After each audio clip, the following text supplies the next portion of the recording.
And they're off. Everybody runs 100 meters in this one.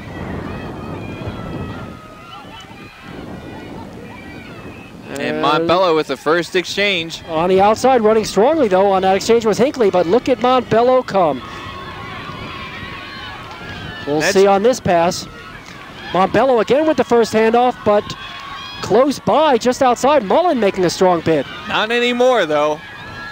Here comes Montbello.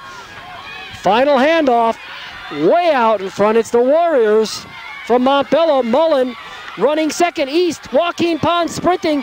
He's got the Mullen runner, yes. It'll be East second. Mullen or possibly Fort Morgan in third. Was that Kent Cole running the final leg? Yes, indeed it was. But Joaquin Pons, man, did he have the accelerators on at the end. Michael, sometimes you just focus on the winning team in the relays and you miss out on some great individual effort. Now here's Montbello, they're way out ahead. We probably won't see. I think that is Chris Sanders. I don't believe so, no? Michael. I believe Chris Sanders had the third leg, which really, this exchange was the one that put them way out in front. But Joaquin Pons had a tremendous kick in the last 50 meters or so to give Denver East a second place finish. And like we said in the relay meet, Michael, a lot of times you just have the concentration on that winning team.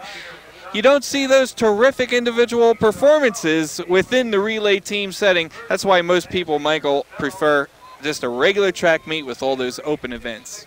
All right, we'll take a break here, and when we come back, it's more on the Challenge Center Game of the Week from the Aurora Relays.